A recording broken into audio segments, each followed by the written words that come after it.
7 seconds. Okay. All right. Shalom, shalom. First and foremost, I want to give all honor, glory, and praises due to Yahweh, Bahashem, Yahweh Shai, Bahashem Rakakodash.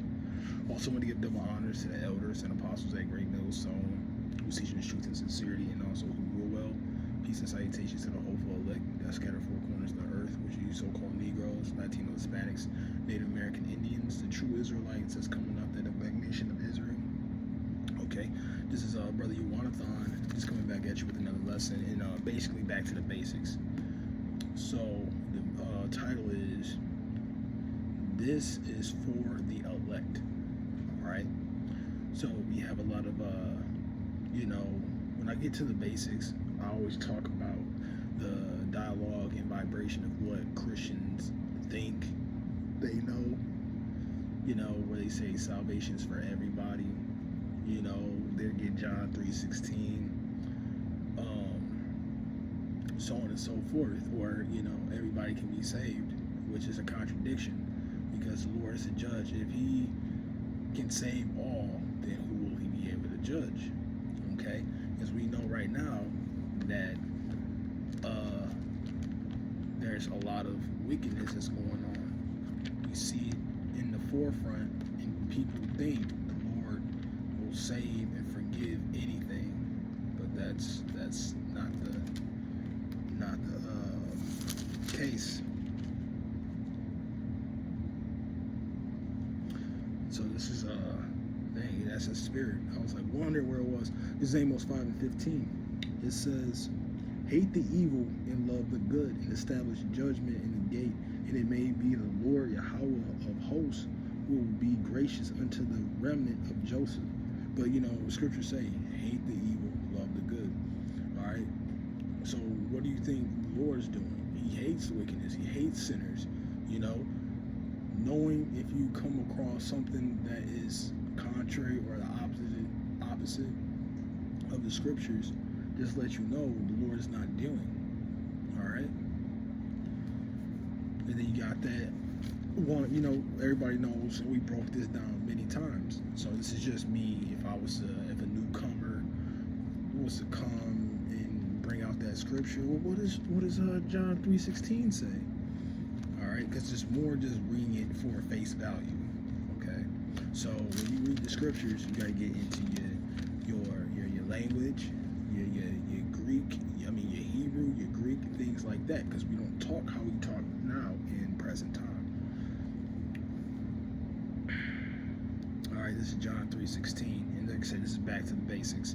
It says, for Yahweh so loved the world that he gave his only begotten Son, that whosoever believed in him should not perish, but have everlasting life. Okay, so yeah, you might think, oh yeah, that just goes to show that the Lord deals with everybody. So again, you have to look up your words, because we don't speak those language. We didn't speak the language in slang.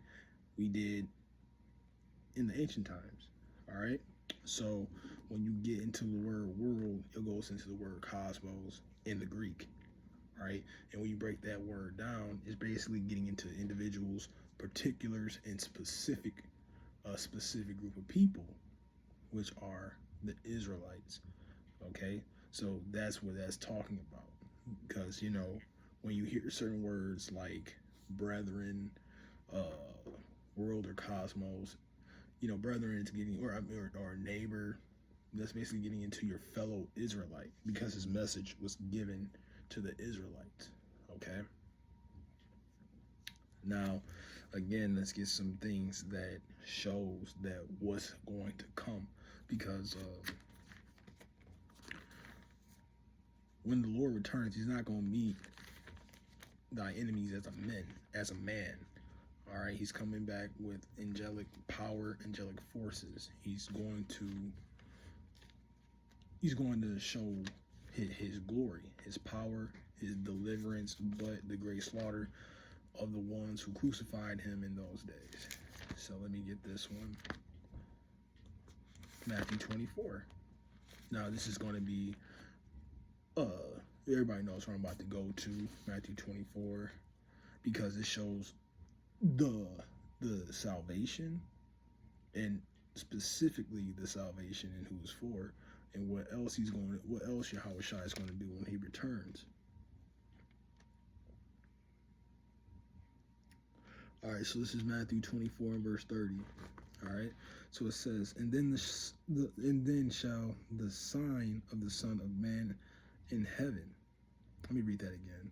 And then shall appear the sign of the Son of Man in heaven, and then shall all the tribes of the earth mourn, and they shall see the Son of Man coming in the cloud of heaven with power and great glory. All right, so that Son of Man, that's talking about when Yahweh Shai returns. All right, coming with great power and glory. You're going to be having his army. You're going to have other chariots, you know, things like that. Like I said, when you get into Revelations, you're going to see the angels, because even Michael the Archangel going to be here. Going to be there at that time. And it says, and the tribes of the earth shall mourn, because it's going to be a lot of bloodshed. It's going to be a lot of death. All right. You know, these are the nations. 2/3 of our people got to go too. Right. And it says, and then, 31. And he shall send his angels with a great sound of a trumpet, and they shall gather together his elect from the four winds, from one end of heaven to another. All right, so what he's seeking out was the deliverance for is the elect, you know, that 144,000 in the, you know, in the innumerable multitude, but the governing body, which is all men, you know, that's who he's coming for. And then you have the innumerable multitude, the, you know, men, women, and children that is also going to be delivered in that time too. All right. So, you know, ask yourself, you know, when people say Lord can save everybody, get into the last book. Everybody knows, like you should know, that the last book of Revelation, and get into the 7th chapter, because it tells you specifically who the Lord is going to save.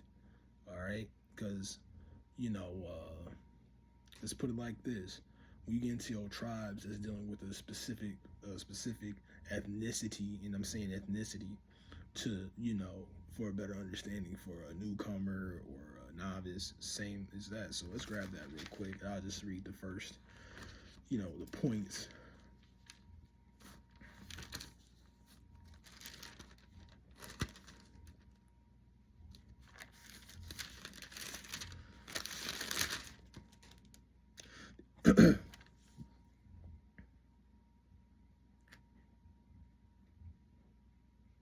All right, this is Revelation 7, and I'll start at 7. 7 and verse 3. It says, saying, hurt not the earth, neither the sea, nor the trees, till we have sealed the servants of our power in their foreheads. And I had numbered of them which were sealed, and they were sealed 144,000 of the tribe of the children of Israel. And then we go down, just doing math. So we got 12 tribes, all the way from Judah, all the way down to Issachar. You know, there's 12 tribes. And he tells you it's going to be 12,000 saved out of each tribe, which will lead to 144,000. Now that's the governing body. Now, you know, reason why, you know, people don't want to bring this out is because it scares them, and it shows that the Lord doesn't deal with everybody. Okay, and like I said, the 144,000 are going to ones that's going to harp and know the song. And I love this scripture of Revelation, the 14th chapter. All right,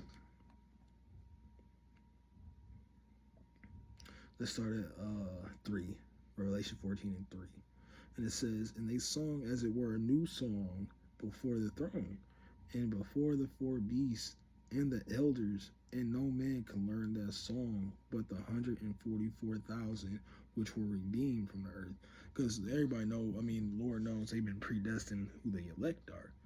But once they hear, when it says a song, it's talking about the wisdom, knowledge, and understanding, the true gospel, the correct way to break down words.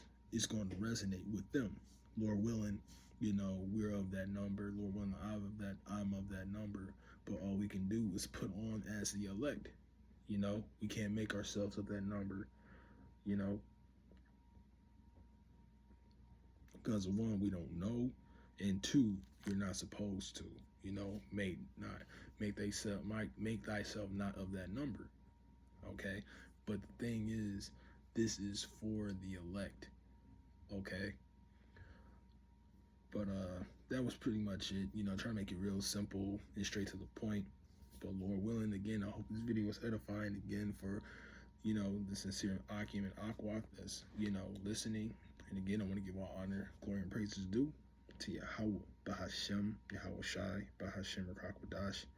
And again, double honors to the elders and apostles and great millstones, teaching truth and sincerity, and also who rule well. Peace and salutation to the hopeful elect. I want to say shalom, and on to the next lesson.